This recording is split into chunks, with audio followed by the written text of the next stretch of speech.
The designated hour having arrived, I call to order this regular meeting of Answer Link's Quorum Forum podcast. The podcast, local governments need to do business. In the chair, it's me, Daniel J. Bolin. On the agenda today, it's Anatomy of a Redevelopment Agreement. But first, let's take the roll. Behind the glass for our protection, engineer Rick is present. We have a quorum. Dear listener, we are featuring a recording today from our friend David S. Silverman, an equity partner at Ansel Link. He's the co-chair of the firm's zoning and land use practice group.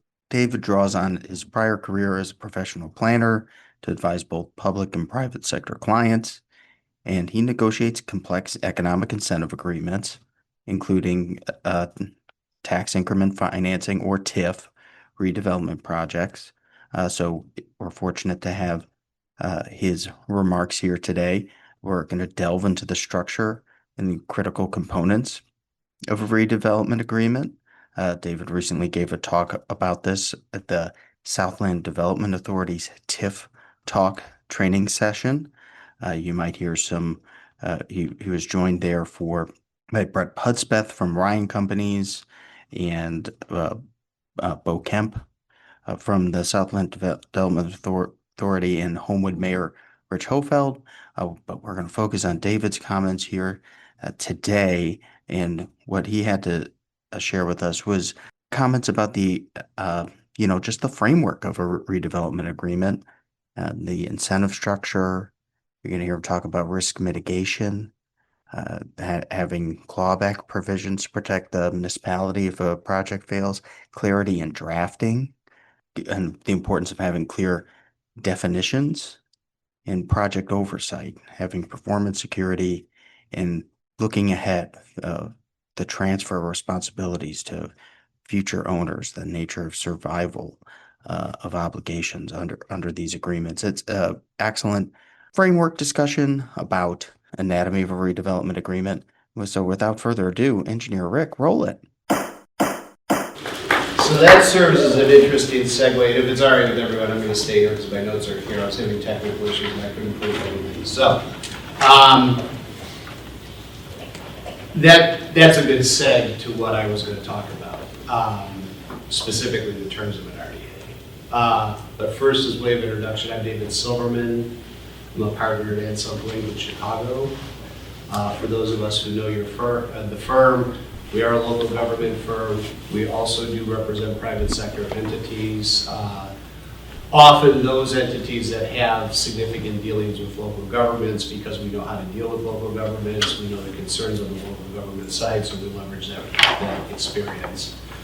As for me, in a former life before I became an attorney, I was a planner, first practicing in Detroit and then in Chicago. I worked with one of Ryan's competitors for several years while I was in law school, S.B. Friedman and Company, who you may be familiar with. My task is, originally, Nick, I had 30 minutes. I think I'm now down to 8 minutes. I had 30 minutes to tell you about an RDA that could often take upwards to 18 months to negotiate. So I will do my best. I do want to also give a hat tip to Ryan and other firms like Ryan because they play a critical role in what we do when we're drafting the RDA. They provide the technical expertise that goes into how we design the incentive structure and everything related to the incentive structure, which in the case of a TIF obviously is a critical component and everyone has to understand what that means. The RDA, any development agreement, annexation agreement, whatever it is, they have a life of their own. So they need to be drafted with a lot of clarity because the people who were originally negotiating it, the people who were originally administering it may not be around in 20 years. So it has to be something that can be, that has a clarity to it where it's easily understandable by successive people who are involved with it. The developer is probably going to be the permanent party. And they're going to give you the interpretation, quite logically, that best meets their needs in a given circumstance when an issue may arise between the government and the private sector entity. There also needs to be, so the RDA, think of the RDA in Brett, I think, said this to some extent, it is a roadmap for the project.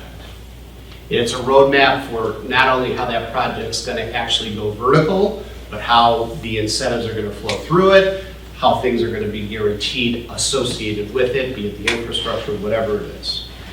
And there also needs to be an internal logic to the document. So everything has to relate and build upon each other. They don't operate in isolation of each other. If you're in a dispute about the terms of an RDA, they're going to look at the four corners of the document to determine how to resolve that dispute. So there does need to be a coherent logic to the document.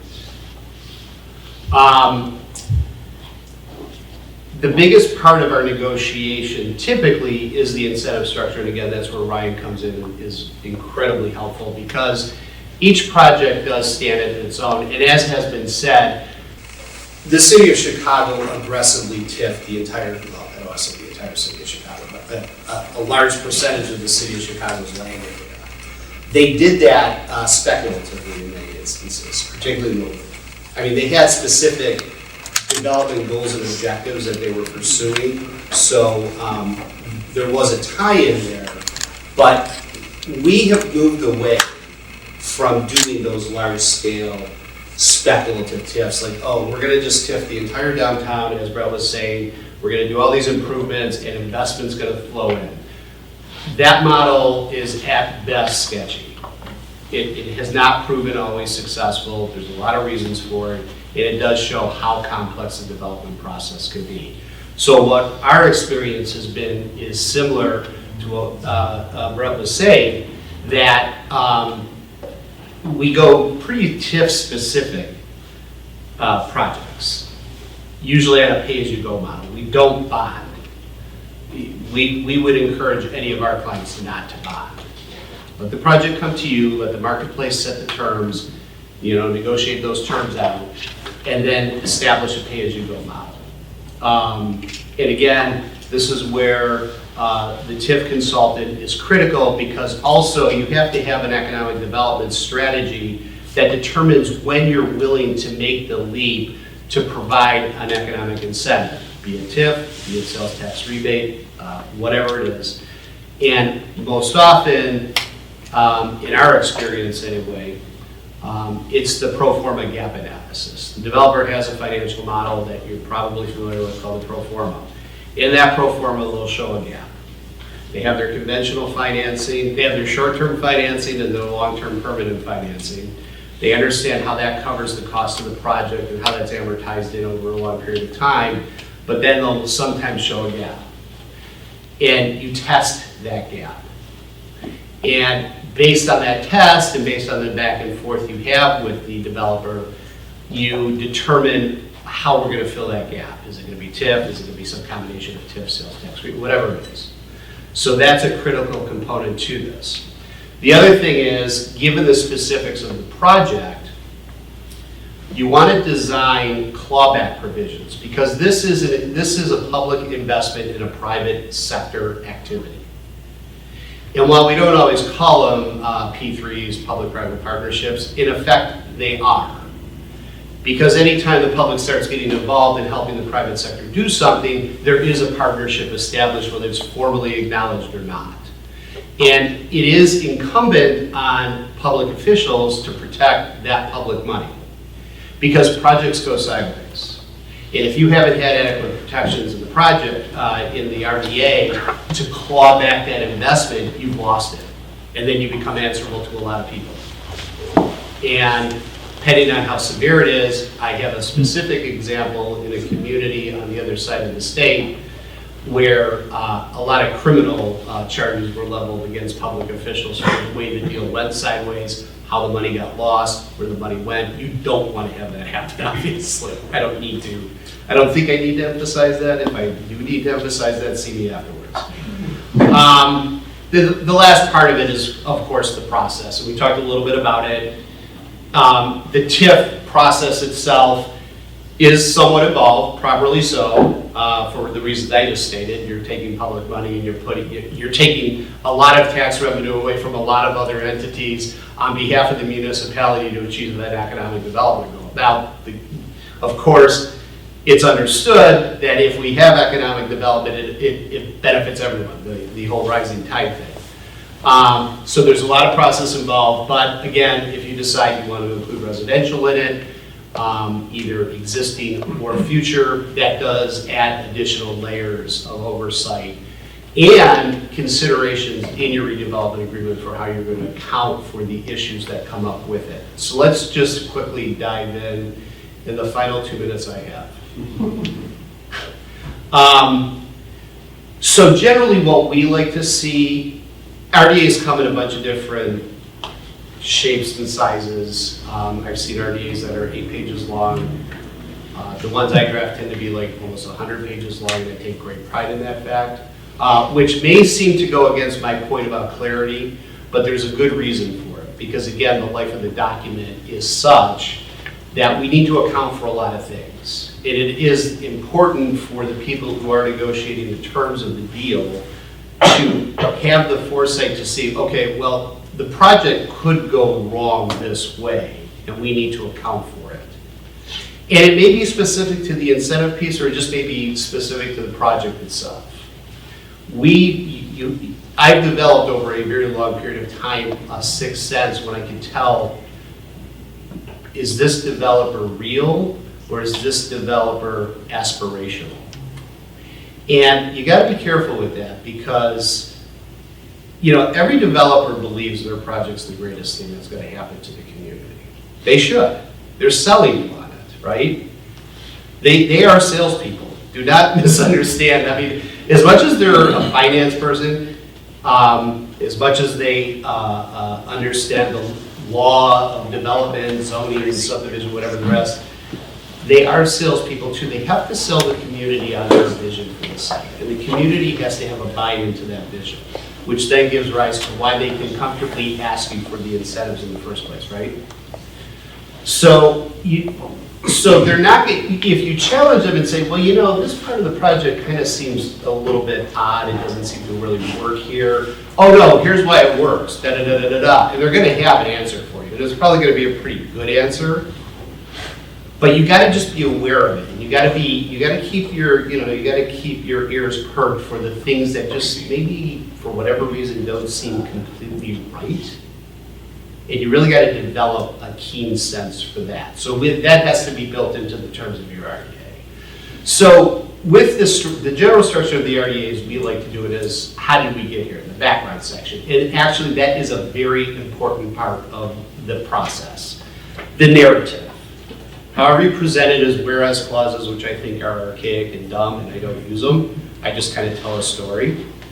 But it is very important for everyone to understand how we got to this point, because that's the table setter for everything that follows. The definition section. Spend a lot of time on your definitions. Really, really nail those down. Really refine them. Don't leave a lot of ambiguity. I would tell you the same thing if we were writing your zoning code or your subdivision ordinance. The definitions are critical, because everyone's going to look at that and they're going to have legal effect.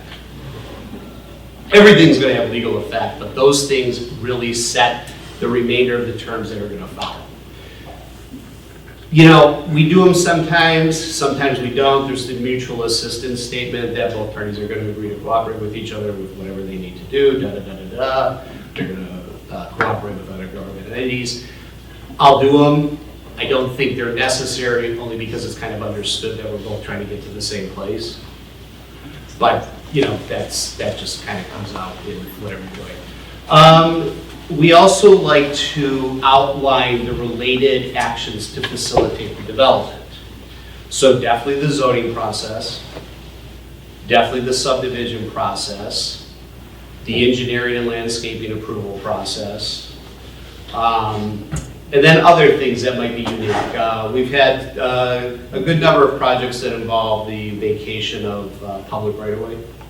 So we want to also have that in there. And it's really up to you to decide whether you want those documents that facilitate the action, be it the zoning, the plan development ordinance, whatever the case may be, the vacation ordinance, whether you want those to be exhibits. There's sometimes a good reason to have them as an exhibit, so they're already prepared, and everything can kind of get approved on a single night. That's what we go for. We want everything to just kind of go down in a single night so the property's fully entitled and ready to go. We don't want to delay on the government side. So we want to make sure everything's ready to go. Then we kind of get into the specifics of the development. The public improvements pieces, usually we spend a lot of time on that.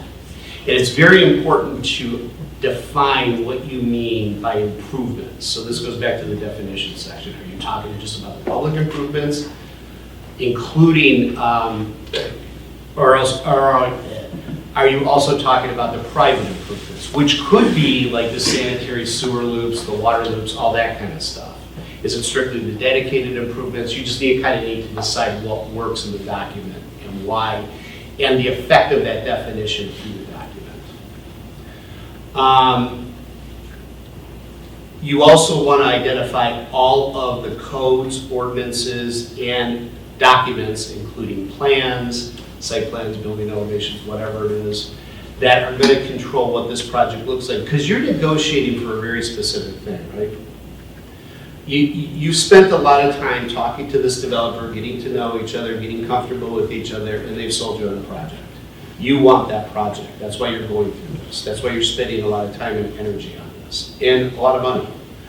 So you want to make sure everyone understands what this thing's going to look like, with an understanding that there needs to be a little bit of flexibility to account for technical changes that might occur in the field. It could even be things like material issues, material shortages, such as we saw a few years ago. You just need to account for those things. You also want to account for like the public enforcement easements and things like that that are going to be put on the property, so that not only utilities can have access to the property, but your police, life safety people can also have access to the property. You want to have protections in there for damage to public property because, as you probably know, construction can be very damaging to public property. Construction equipment is very heavy. It destroys vinyl surface courses. It can bust up curbs. You just want to have protections in there. Who's going to be responsible for it? This would also include if the development site's in an existing commercial area or a residential area, whatever it is, the terms for cleaning up and keeping the site neat and the adjacent streets neat and sidewalks neat, because you'll get complaints from people like, you know that construction project, I had a client come over, they were driving through it, and there was mud everywhere, they were really unhappy about it, and now so am I. So you just kind of want to anticipate those kinds of things that are going to happen, and who's going to be responsible for it, put terms in there related to it. And then kind of related to what I just said, that we have to acknowledge that while architects, engineers, they're very good at what they do, once they start digging holes, they're going to encounter things that were unanticipated. And so there's going to be technical changes and adjustments that are going to have to be made. And you want to define whether those are minor in orientation or major in orientation, and the distinction being, of course, what can be administratively approved and what would need to go back to your village board or city council.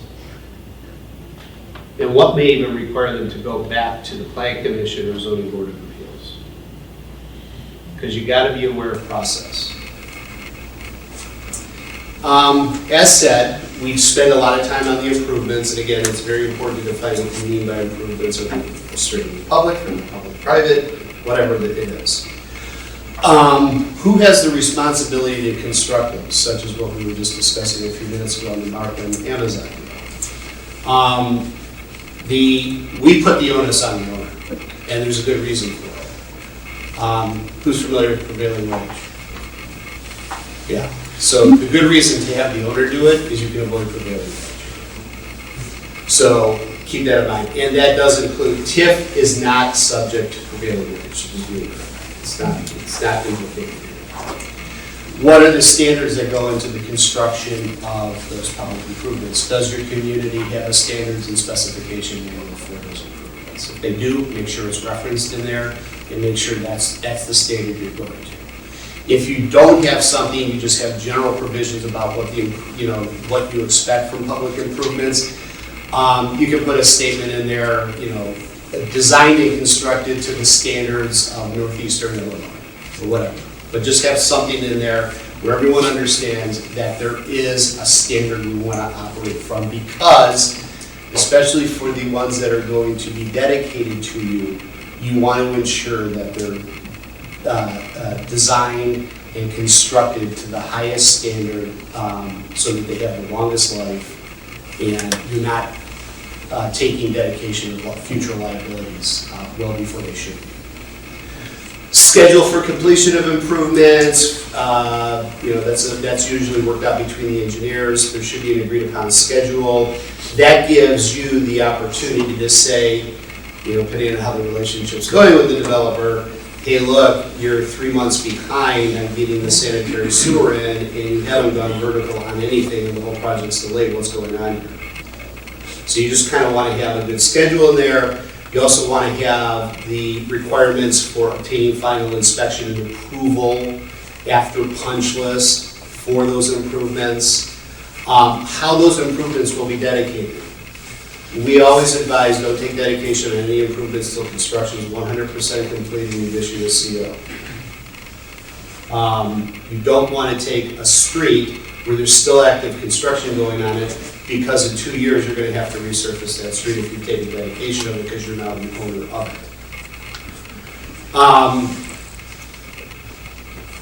it. We also put a guarantee in that the developer will guarantee the improvements that they construct. We typically go 2 years. We get pushed back on 2 years. So it becomes a negotiation point. And that's the other thing about the document. I would always take a maximalist view of when we're doing these provisions, because you want to leave yourself negotiation room within the document. And I realize there's at least one developer in this room. This probably is not a surprise to them. It's not a surprise to you that I would put terms in there, David, that are so maximalist, you want to throw up about it. But you realize, yes, this is just part of the negotiation process we're going through. And then, the completion of construction, what that looks like. We've encountered this thing called substantial completion. I actually really hate it, because the word substantial, is anyone familiar with this? We can start getting our TIF incentive when we've substantially completed the project. So then I'll say, okay, I'll go with it, but what do we mean when we say it? And then the question back is, well, what do you mean? Well, are we talking about 95% complete, 97.3% complete? What are we talking about? Are we talking about after this much investment has been put in? If you're going to do it, and savvy developers like it for good reasons, you better define it. Because again, your goal in this document is to avoid all the points of contention that could possibly come up. And you want as much clarity as possible. Now, I say that with the full knowledge that when you're negotiating, after 18 months, you're going to be like, okay, let's just get this done and we'll deal with it later. That does happen. I don't like that it happens, but it does happen. Other things you might want to think about, if it's again in a populated area, be it with businesses, residents, or both, construction routes to the site. You don't want to be disruptive to sensitive businesses and things like that. Where are they going to stage and park construction equipment, and where the workers going to park, et cetera, et cetera. We put in provisions about the developer's responsibility to pay all of the municipal fees associated with the development. We do take a pretty firm position that development, for the most part, should be cost neutral on an administrative basis to the government. So we put in there and define specifically what those fees would be, which may include our negotiation fees, and which would include technical engineering, attorney's fees, etc. And the pushback you'll get on that is, well, that can be paid through the TIF. That is true, but we'd rather keep the TIF money specific for vertical development activity. Then you get into the economic incentive piece. This can take many forms. I don't have a model form that I work with, except to very clearly identify how much the incentive is, how it is a not to exceed amount, and is it a pay-as-you-go, which it usually is now? Or is it something that we bonded and we're going to be providing to you? Or did we bond and we're going to be taking the TIF money ourselves because we filled the gap using our own public resources for your benefit? And that's something you would need to work out when you're negotiating the deal. That goes into things that you also want to consider. How did the funds flow into the project? And what are the progress reports that could trigger a reimbursement request or when additional funds will be added? What are those TIF eligible cost items? What's the general cost? Because again, we like to work on a not to exceed amount, and we also like to work on a not to exceed amount that, as I think came up in the Markham, you may have asked the question actually, we put in there that, this, you're only going to get this amount, and if the TIF expires before you ever get the amount, it does not become a general obligation of the municipality. You are getting strictly TIF, nothing else. How does the process to obtain incentives, benchmarks to request reimbursements? Some developers would like a statement of property tax appeal rights, and this, have you encountered this? See, we don't like, obviously, appealing property taxes in a TIF because it kind of is antithetical to the whole philosophy of TIF, but there are developers who will ask for it in certain instances. And if they do, you need to come up with a structure that accounts for this idea of an extraordinary assessment where it would trigger their assessment or their appeal rights. But if it's a standard assessment process where the property is going up in a logical fashion, then those rights aren't triggered. So if you get it, it's less common in the Chicago area than it is in other parts of the state. So I was very surprised when I encountered it. I encountered it in Bolin the first time. And Bolin has actually a fairly aggressive TIF program. And when I first heard about it, I was like, well, that's insane. Why would we allow you to appeal taxes when that money's actually going? Why would you want to appeal taxes when that's kind of your guarantee of the investment the public's putting into the project? This is how we do it out here, da da da da da. Okay, fine. We came up with this whole way of coming up with this concept of extraordinary assessment, and I've done it on 2 different deals. You know who PGAV is? Yeah. The consultants more outstate is this firm out of, I think they're out of St. Louis, called PGAV, and we've developed a pretty good model with them on how to account for this. And in fact, when I first encountered it, the consultant was this guy Adam Stroud from PGAV. I said, why would we let them appeal? Oh, well, this is just the way we do it. I said, well, I don't want it to be automatic. He's like, well, what do you mean? And then we kicked it back and forth for a while. We came up with this whole process. I'm actually pretty proud of it. I'm going to be talking about it at the TIF conference next week. That's a free preview. That's right. That's a free preview. Okay. The other thing we do is we require the performance security for public improvements, because here's the deal. If the deal goes sideways before anything goes vertical, that's fine. Everyone understands where we're at, and we're probably going to be starting from a clean slate again. If the deal goes sideways when 30% of the construction is complete, you're still going to have a lot of infrastructure investments and things like that. We don't want to have to use the TIF for that purpose. We want the developer to guarantee those improvements, which also could include the guarantee period after the improvements are dedicated and accepted by the government. So we have provisions in there. We almost always like to go cash letter of credit. The developers always say, no, we're only going to give you a surety bond. Inevitably, we take the surety bond and we realize we're going to be in a legal war at some point if things go sideways. We just kind of accept that as the cost of doing business. In there, we also have the terms to draw. If the municipality gets a little bit concerned about the ability of the surety or the lending institution to back up whatever the guarantee, the form of guarantee is, we can request, or actually demand, that they give us a new form from a new bank or whatever for that. Then we have provisions in there about liability and indemnity, the nature and survival of the obligations, going back to what I said a few minutes ago. You've negotiated a deal with a specific party. It is often understood that that specific party might set up a subsidiary entity, an LLC, that will hold the property, hold the project, and they do that for their own reasons, tax reasons or whatever the rest. That's fine. What we're more concerned with is a party that comes in, maybe after the project's 40% complete, and we have no history with them, and they're a true third party.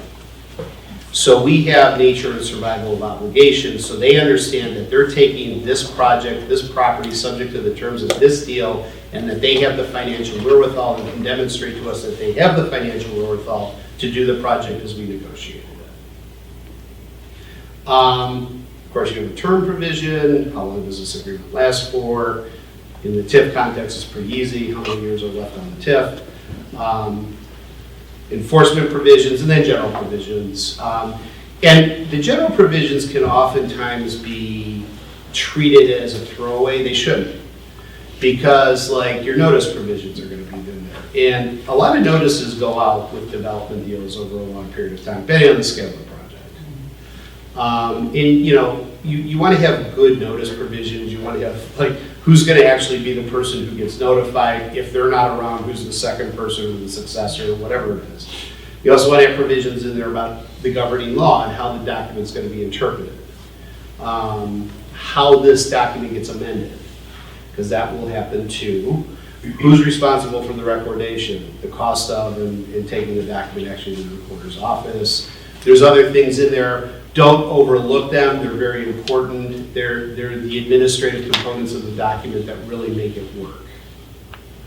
And I went 20 minutes longer than I was supposed to, but I did do it. I want to say I did it in less than the 30 minutes I had allocated, even 20 minutes past when this was supposed to end. All right, thank you. Thank you, David. That was an excellent presentation. Glad we could share it with our listeners here today. But it is a regular meeting, and of course, we must have public comment. Listener Jane Planner writes in with a question here. Is a municipality permitted to deduct payroll taxes from payments made under the Public Employee Disability Act? The answer is yes. The Illinois Supreme Court recently decided this issue in the case Bittner versus City of Pekin. In this case, two former police officers had applied for and were granted Public Employee Disability Act benefits after they were injured in the line of duty.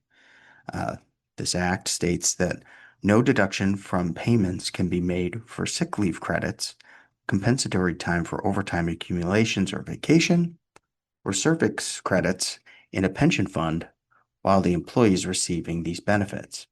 However, the court determined that there was no express language prohibiting an employer from withholding employment taxes, unlike the express prohibition for leave deductions. As a result, the court held that employees receiving these benefits could seek a refund or adjust their tax withholding to address this tax issue, rather than requiring employers to determine whether an employee has or does not have tax liability. We'll include more information about this important case in our show notes, but it's time for us to move to the Department of Public Works. We've got some great upcoming presentations coming up at the American Planning Association of Illinois State Conference, taking place in Chicago on October 8th. We've got Tyler Smith from Ansel Link, along with Catherine Hurd from the city of Chicago, Eric Van Bukerk from the city of Champaign, and Megan Jones from the city of Evanston, talking about municipal initiated upzonings, lessons learned. On October 9th, we have a lot of sessions that day. We've got the Injunctions and Dragons Planning Lost Fantasy Adventure with myself, Erin Monforti from Ansel Link, and Phil Green from the Village of Hoffman Estates, followed by GovLove, the live podcast with award-winning planners with my friend Andy Cross from the Lakota group. I'll be there for the GovLove podcast in interviewing an award-winning planner. Or planners, small but mighty ADUs, tiny homes and cottage communities. That's with Greg Jones, Erin Monforti, David Silverman from Ansel Blank, Angela Mesaros from the village of Homewood, uh, and Falon Young from the city of Chicago, and Samar from AARP, followed by What a Ride. What a Ride. Like WATT. Get it? Navigating the regulatory landscape of e-bikes and e-scooters with Eugene Bolotnikov and Tyler Smith from Ansel Blank. Friday, we've got even more e-bikes and e-scooters content and public camping regulations with Megan Mack and Tyler Smith from Ansel Blank, offering strategies for municipal planners to avoid legal roadblocks. It is a Ansel Blank packed state conference, many other great sessions there. It's a great conference every year. Look forward to it and look forward to seeing, hopefully, some of our listeners there. Before we go, I want to remind everyone to subscribe and leave us a review wherever podcasts are heard. We prefer good reviews. Please send us your questions and show ideas to podcast@anselglink.com. You can always call the Quorum Forum hotline at 312-604-9185 and visit us online at quorumforum.anselglink.com. Can I get a motion to adjourn? So moved. Second. All in favor? The ayes have it. We'll see you next time on Ansel Blink's Quorum Forum podcast.